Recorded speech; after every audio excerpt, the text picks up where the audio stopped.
नमस्कार, आप देख रहे हैं डेली 24 भारत और मैं हूं आपके साथ मयंक गौड़। दिल्ली की जनता पर एक के बाद एक आफत आती जा रही है और सरकार बहादुर मानो बस धरने कर रही है। पहले तो दिल्ली में गर्मी ने सारे रिकॉर्ड तोड़ दिए। हालात यहां तक पहुंच गए कि दिल्ली में पहली बार तापमान 50 डिग्री को पार कर गया।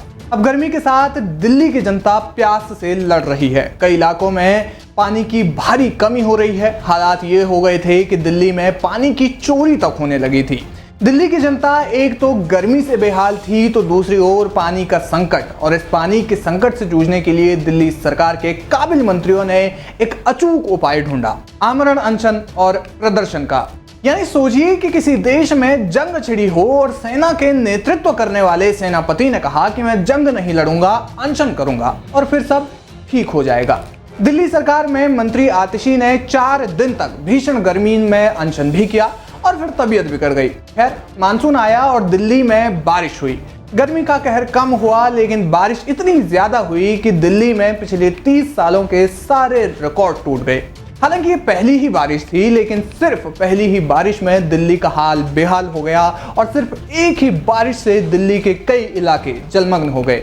यहाँ तक कि आतिशी के घर के बाहर भी जल भराव हो गया। वहीं कई घरों में पानी घुसने की खबरें आ रही हैं, यानी कि दिल्ली में सीवेज सिस्टम की एक बार फिर से पोल खुल गई है।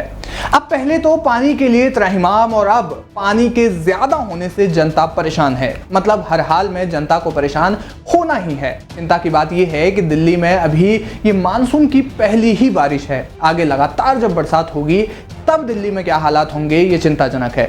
आपको बता दें कि दिल्ली के वीवीआईपी लुटियंस जोन में भी इतना पानी भर गया था कि सांसदों के लिए घर से निकलना मुश्किल हो गया था। वहीं बारिश की वजह से आईजीआई टर्मिनल 1 पर भी बड़ा हादसा हो गया, जिसमें एक शख्स की जान चली गई। बताया जा रहा है कि दिल्ली में पहली बारिश से ही 8 लोगों की मौत हो गई है। हालांकि सरकारी अधिकारियों का कहना है कि दिल्ली के ज्यादातर इलाकों में हुए जलभराव को तुरंत क्लियर कर दिया गया। सिर्फ कुछ ही इलाकों में पानी 5 घंटे से ज्यादा भरा रहा। अब सवाल ये है कि क्या पिछले सालों की तरह ही दिल्ली में बाढ़ जैसी स्थिति पैदा हो जाएगी? और सवाल ये भी है कि सरकार इस मामले में क्या कदम उठाती है। क्या वाकई ड्रेनेज और सीवेज सिस्टम पर निर्णायक कदम उठाएगी सरकार, या फिर इस बार भी अनशन ही करेंगी?